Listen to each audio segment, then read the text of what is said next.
Okay, so again, this is our first topic for the second exam, linguistic terms in morphology. So our last topic during the first exam was about phonology, the basic units of the study of the basic units of sounds in linguistics. This time, we will be discussing about, actually this is the topic for the entire duration of the second exam, morphology. So, overview lang sa for now, mga terms lang sa ang ato ang i-discuss for this meeting.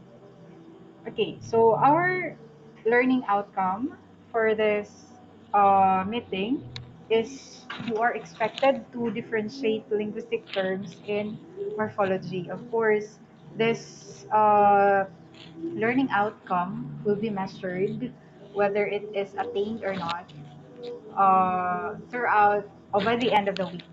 So last na target will be Saturday, hopefully, mahuman ang mga tasks because there are still students who are not able to submit tasks um, required during the first exam. Nahuman na lang ang ato ang exam, no?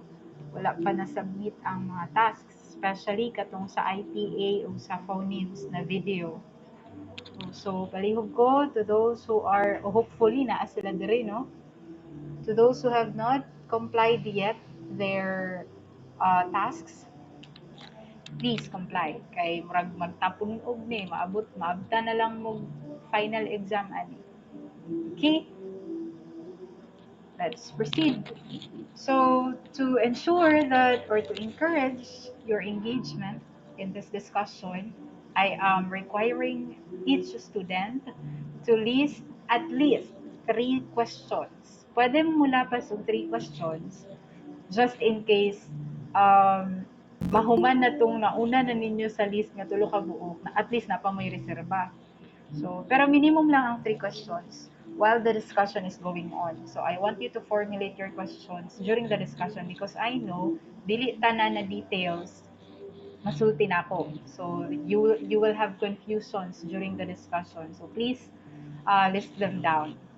Questions should be relevant to the topic, of course. Ayaw ko tagay questions nga dili related sa atong discussion.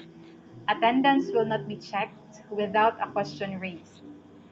That will be my proof nga nag-attend mo sa meeting actively, attentively, if makahatag mo sa ako ang question. Meaning to say, naminaw jud mo. You are going to chat 1 question only. Even if nag-prepare mo 3 or 5 questions, you will just give me 1 question just to verify your attendance. Ang katong other questions nga gi-prepare ninyo, it will be just in case na ay question nga na nalista ninyo tapos na-post sa inyong classmate. So, dili man allowed na mag-repeat og questions. Okay? So, reserve lang tong other questions. So, pag nahuman na, at least napakay other questions na pwede pa ma-raise. Okay? So, each student ha, because I have noticed na ay mga student naka-off cam ba yata, wala ta mo gina-require mag-on cam kay kabalo ko na mo hinay pud ang signal if maggamit og camera. So, okay lang mag-off cam. Para lang ma-prove nato that you are really attentively attending the meeting. So, kailangan nato ni buhaton. Okay. So, here are few of the terms that you need to remember. Ah, dili ko madungog. Oh my gosh.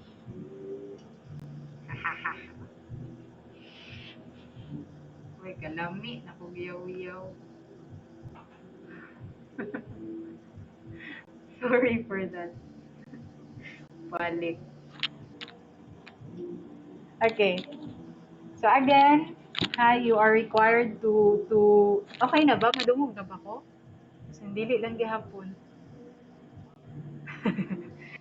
Thank you. Okay, thanks. So again, you are going to give me 1 question lang. Isa lang jud ako ang i-require. The rest of the questions, reserve lang to, just in case naanay nakauna sa inyong question. Because after the discussion, that's the time na moingon ko nga, okay, post now your questions para maisa-isa na kong tubag. So, the moment nga naay makauna sa imong question, kay magdungan man mo tanan og comment, pag nanay makauna, at least napakay reserve na mga questions. Kay without a question, dili man ma mark as present mo ang attendance karon. Okay? So here are the terms under morphology that you need to remember. First, we have morpheme. Morpheme refers to the smallest unit of meaning in a word.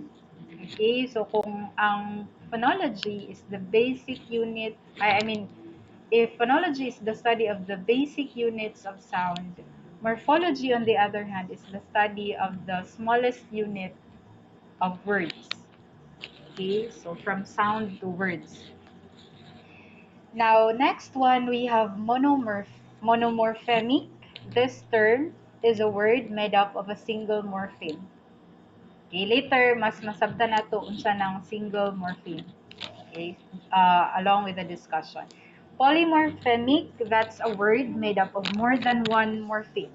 Sabot, isa ka word, pero more than one morpheme. Again, later on, we will understand unsa man jud ng morpheme, nganong naay single, nganong naay more than one morpheme. Okay, next one, we have what we call free morphemes. These morphemes refer to words made up of only one morpheme and can stand alone as an English word. Okay, single word. Okay. Next, we have the bound morphemes. These words, morpheme siya, words gihapon siya, but they cannot stand alone. Kailangan nilag free morpheme for them to be able to convey a meaning. Naano na sila yung meaning daan because every morpheme contains a meaning. But it's just that si free morpheme, ang iyahang definition can be found in a dictionary. Si bound morpheme, kailangan siya og free morpheme para ma-determine nato unsa ang iyahang meaning based on sa dictionary, sa language, sa English language jud. Okay? Next, we have content words. These are the two sets of words under morphology. We have content and function. Content and function. Content words are words with meanings that we can look up in the dictionary. Okay, mao ni ang mga words nga naay meaning nga makita nato sa dictionary. Content words. They have their own independent meaning. Tapos kaning mga content words, they are open class, meaning to say, pwede sila mudawat. Actually, dili pwede. Mudawat sila og additional words. Examples ani are nouns, verbs, adjectives, and adverbs. So we all know that proper nouns are kanang changing from time to time. Actually, nagadaghan ang numbers sa proper nouns because every time na naay anak or every time na naay kanang i-adapt na animals karon, people create names and that is under nouns. So, madugangan siya. Verbs, adjectives, and adverbs, pwede mag-create ang kaning adjectives, pwede ganita maka-create og verbs into adjective just by using dashes. So, pwede ta mag-add words for content words. Pero syempre, kailangan pa pud na dawaton sa katong English language standards para mapabilang siya sa collection of English words.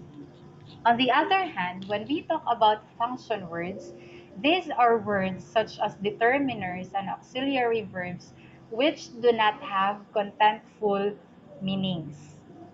They are defined in terms of their use or function. Mo lang na ang meaning na ilahang ginabear. Their uses and their functions. These are closed class words, meaning to say, dili pwede madugangan. Fixed na jud na siya. We have determiners, conjunctions, pronouns, modal verbs, or auxiliary verbs. I believe kailan na mo anong conjunctions, pronouns, determiners, modal verbs, and auxiliary verbs. Okay, so what is morphology? Basically, this is the question that we need to answer um, before we proceed with the discussion. So, kailangan we will be able to, and even after uh, the end, or even by the end of the second exam, dapat ma-define na to what is morphology. So, morphology is generally attributed to the German poet, novelist, playwright, and philosopher named Johann Wolfgang von Goethe, who coined it early in the actually that's yes, 9th century, 19th man siguro ni. 19th, that's 19th century in a biological context. Okay? So, siya'y una nag-term or nag-create anang term nga morphology.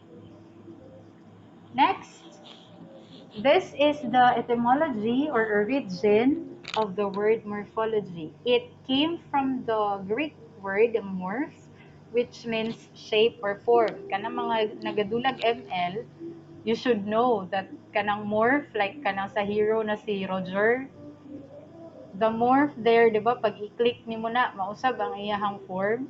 So, the term morph refers to shape or form. Morphology is the study of forms, therefore. Diba? Siyempre, if it talks about or if it refers about to shape or form, we can say that morphology is the study of form or forms. In linguistics, however, expoundingly, morphology refers to the mental system involved in word formation or to the branch of linguistics that deals with words, their internal structure, and how they are formed. So, in the field of linguistics, deeper ang meaning sa term na morphology. Beyond the form, beyond the shape, morphology in linguistics is referring to how words are structured. Okay? Asa sila nagsugod and how they were formed. Okay? Next, languages make an important distinction between two kinds of words. Mo nitong gisulti nako, discuss na nako kaganiha. We have the two kinds of words. We have content and function words. So, mana siya. Content words are nouns, verbs, adjectives, while function words are conjunctions, prepositions, articles, and pronouns. So, that was already mentioned a while ago. Now, we have this term, morphemes. Actually, nasulti na po ito kaganiha. It is the basic unit or smallest units. In other words, minimal units of meaning for words. So, we will be dealing now with three subtopics under morphology. We have neologism, inflection, and derivation. These are three processes um, a word would go through for them to be formed. So either through neologism, or through inflection, or through derivation. So in these three ways, pwede ta maka-form of new words. So firstly, what is neologism or neologism? The word neo, kana siya nga word, that means new, bag-o. A new word or a new meaning for an established word. Nanay word daan, tapos naay additional or naay existing new meaning. Newly come lexical or existing units that acquire a new sense. There are many instances in the language field wherein na existing a word, tapos na siya existing meaning, and then as time goes by, mabuhatan siya another meaning. So, same word, same spelling, same delivery, tapos na ay another meaning.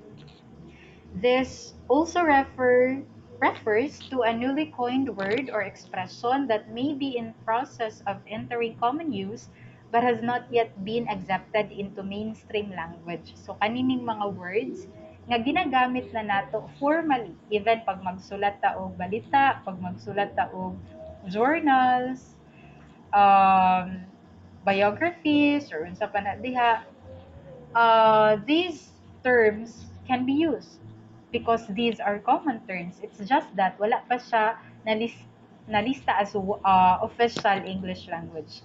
Pero formally, ginagamit na siya. Accepted na siya because people are familiar with those words.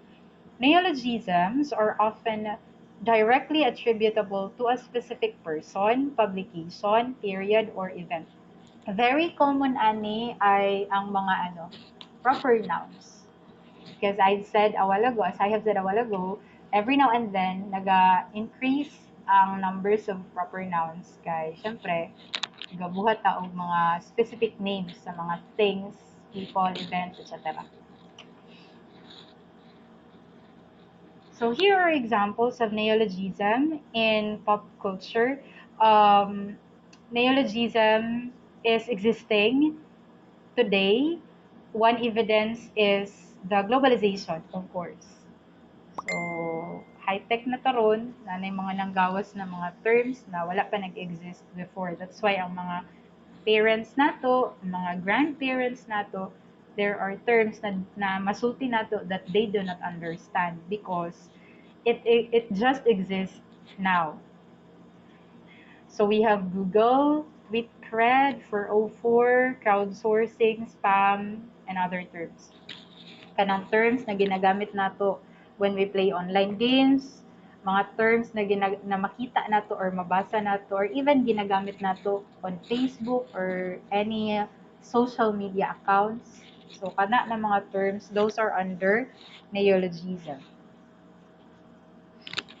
So kana siya. The noob, common kayo ni, even high school students or elementary students, they're using this app, troll, and others. Okay, next one, we have inflection. So, moto siya sa neologism, the first process in forming words. Next, we have inflection or inflectional morphology.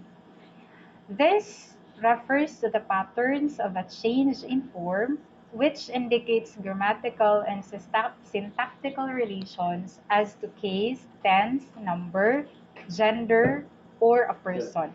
Inflectional morphology does not change the core lexical meaning or the lexical category of the word to which it applies. So sa lexical ay sa inflectional, madugangan lang ang iyahang meaning pero dili siya totally ma-change. Just like from plural to singular, and ana. Okay?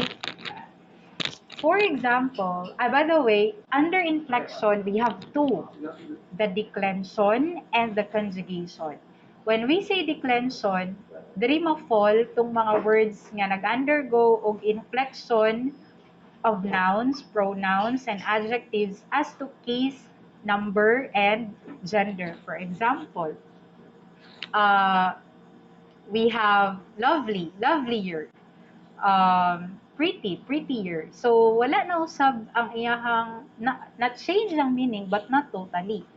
Nadugangan lang siya. Because when we say beauty, pretty, for example, so, kabalot taon sa meaning, nagwapa siya, ana. Tapos, pag moingon tag prettier, wala man gihapon na wala ang meaning nagwapa siya. Mas, nadugangan lang siya og additional na meaning na mas gwapa. Okay? So, not totally, the meaning is not totally changed. That's for inflection. Nadugangan lang ang iyahang meaning. So, another example under declension is for Nouns, for example, seminar, that's a noun, an event. If himo na to siya seminars, we are going to add S. Wala na usab ang meaning sa seminar. It's just that nahimo lang yun siya more than one. So na-change lang ang iyahang number. For conjugation, on the other hand, tanan na verbs mag-undergo aning conjugation. Action verbs. Kanang mga main verbs na ginagamit nato. So, pag mahimo siyang past, para mahimo og past ang isa ka verb, we will be using ed or adding ed or d. So, the moment na nag-add ta, na-change ang word, but not totally. Ang meaning niya na usab, but not totally. Okay, naalay na bag-o gamay. So, here are a list of English inflectional morphemes. We have S, ed, ing, en, s, apostrophe S for possessive, of course, ER, and EST. Okay, so muna siya ang mga inflectional morphemes. So you see the examples rather, she wait, instead of wait, para mag-grammatically right siya, we will put S. So that's, she waits at home. Still, the meaning does not change. Mura gihapon, hulat lang yun gihapon ang meaning, bisan pag nadugangan siya S. Okay? She waited at home. Hulat lang gihapon. It's just that human na. Pero mura gihapon. Okay? So on and so forth. Next, we have derivational morphology. So we're done with neologism, inflection, and now we'll have the derivation. Derivation is simply the process of forming words or new words by the addition of affixes to existing base or root words. Ginagamit nato ni all the time, especially pag magsulat mo. Derivational morphology may or may not affect the lexical category of a word it applies to, and it typically changes its meaning. Ang inflection, dili mausab ang category, lexical category sa word. Kung noun siya, noun lang gihapon siya, na plural lang. Ang kaning derivational morphology, not all the time, but mostly, ma-change ang lexical category. From verb, mahimo siyag noun, or from noun, mahimo siyag verb, from noun, mahimog adjective, etc. For example, we have here noun to adjective. So, ang root word is boy, and then we are going to add ish, which is a suffix, and then that becomes boyish. So, boy is a noun. Pag dugang nato og suffix, it became an adjective. Okay? So on and so forth. So, na mga words na from noun, may verb, adjective to verb, adjective to noun, verb to adjective, adjective to adverb. Usually, sa mga adjective, ginadugangan lang og ly, mahimo na siya adverb. Then, verb to noun. However, there are words, kay as I have said a while ago, most of the time lang, mausab ang iyang lexical category, but not at all times. Not all words. So, for example, friend, that's a noun. And then we are going to add ship, which is a suffix. Then that becomes friendship. From noun, still it remains as a noun. For verb as well, so do, we have the root word do, and then we are going to add prefix un, that becomes undo. From verb na do, still wala na usab ang iyahang lexical category, verb lang gihapon ang undo. Another one, we have pink, that's a color, so that belongs to adjective. And then we are going to add ish, a suffix. So pag form niya pinkish, still it is an adjective. Okay, so that proves that not all words that undergo derivation change its lexical category. Okay. So here is, in summary, the difference between or differences between inflectional and derivational morphemes. So sa inflectional, ang grammatical function lang ang mausab. Ang derivational, mausab ang lexical function. Sa inflectional, no word class change. Magstay lang gihapon siya sa kung unsa siya nga category. But for derivational, pwede, but not at all times. Okay? For inflectional naman, small or no meaning change. Para sa atong sa wait, she waits. So, they wait, she waits. Pareho ra ang meaning anang wait ug waits. So, walay na bago. Next, for derivational on the other hand, some meaning change. Inflectional naman often required rules of grammar. Actually, mamang yun na ang kanang target sa inflectional or goal sa inflectional morphology. Okay, to adhere with the grammatical rules. But for derivational, dili kayo ginabig deal ang rules of grammar. Inflectional follows derivational morphemes in a word, while derivational precedes inflectional morphemes in a word kung mag-construct na o word. Next is, ang inflectional is productive, and then ang derivational, some are productive, many are non-productive. Okay, so this is the graph of the terms under English morphemes. So we have free and bound morphemes. Under sa bound, we have affix and root. So si root mo na siya to ang base or main word. And then affix mo ni atong ginadugang sa mga words to change or to add meaning. Under sa affix, we have derivational and inflectional. Derivational, pwede siya prefix, pwede siya suffix. Inflectional, suffix ra gyud siya. So always remember ha, pag inflectional, suffix lang siya. Automatic, pag prefix ang inyong gi-add, we can say that that's a derivational morpheme or bound morpheme. And then under free morphemes, we have two open class and closed class morphemes. So the content and the functional words. Okay, let's proceed with affixes.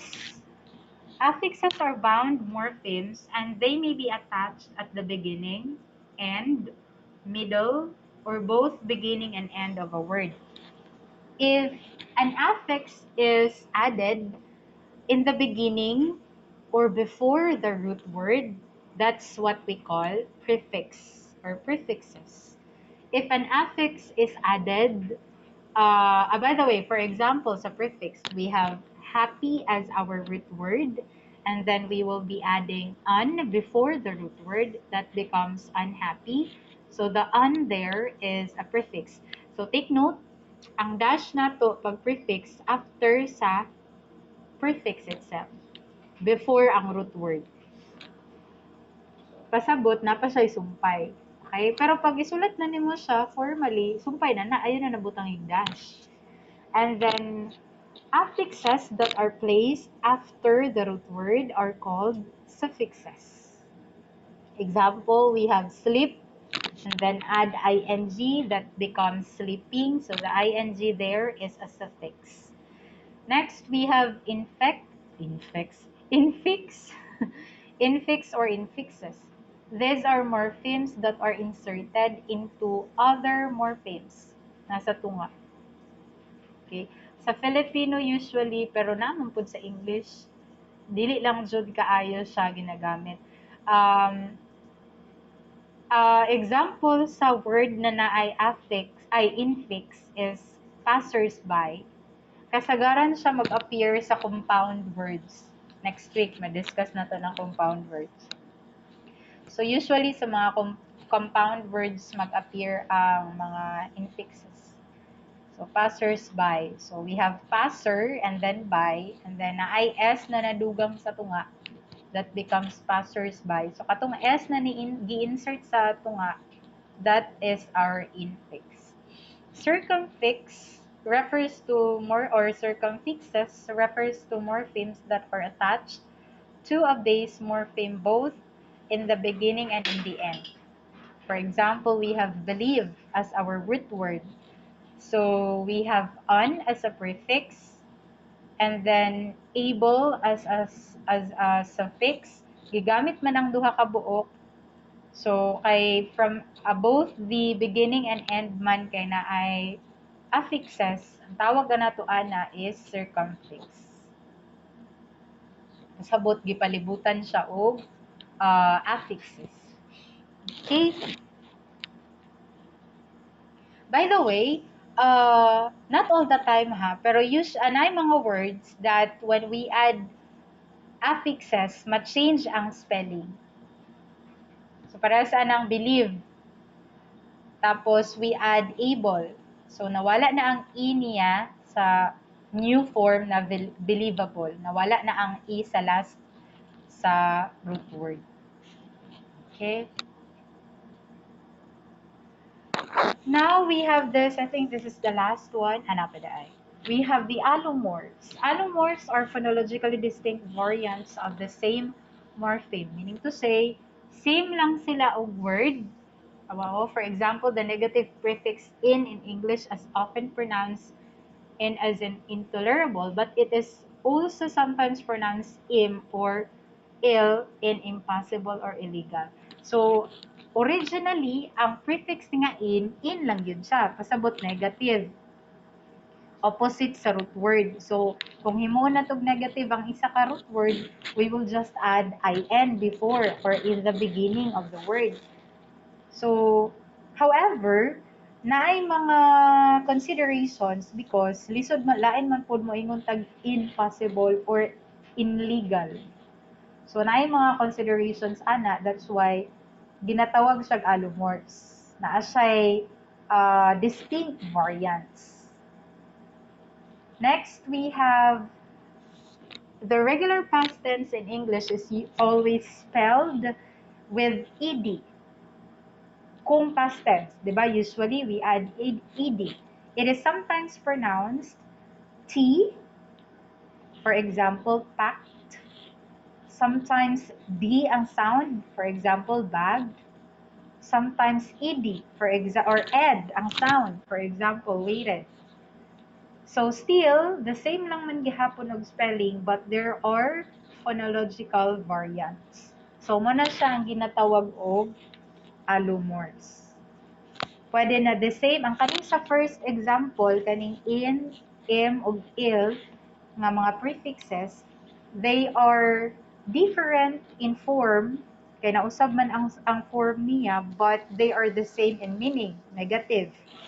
On the other hand, kaning sa second, pwede siya na, ang allomorphs, pwede siya na the same ang spelling, but different ang meaning, pronunciation. So, sa phonological aspect siya na belong. So, those are what we call allomorphs. So, either of the two under siya sa allomorphs. Now, let's have this one, the root and the stem. What is a root and what is a stem? Root is the primary piece of meaning in a word to which affixes can be added. In English, a root is often a word itself. For example, root, stem, wala siya. Stem, on the other hand, it is when a root morpheme is combined with an affix. Take note stem is when a root morpheme is combined with an affix. Meaning to say, kung wala pa siya nadugangan, root pa lang ang tawag sa iya. Pero pag naa na gani sumpay, naa na gani nadugang na affix, that's the time na tawagon nato siyang stem. For example, we have stem as root. Stem na word basi maglibo ayaw na lang nabi. Katong believe na lang, kaya basi maglibog mo sa stem na word. Believe, for example, kung believe lang, that is the root word. Pero kung ang atong kuhaon na word is ang unbelievable, ang belief didto, that becomes a stem because there are already affixes attached to it. So that becomes a stem. So unless wala siya nadugangan og affix or wala gicombinean og affix, that is just a root. So mo na siya ang difference between root and stem. Okay, so these are the references of the topic. Okay, now it's time for you to post your questions in the comment section. Now, oh, tika, uy, nag-type daan ba? Na-repeat. Ang mga na-repeat, palihog na lang ko. O add o another. Tanawan ninyo kinsay nakauna. I will just give you time muna to post all your questions para matubag na to siya isa-isa afterwards.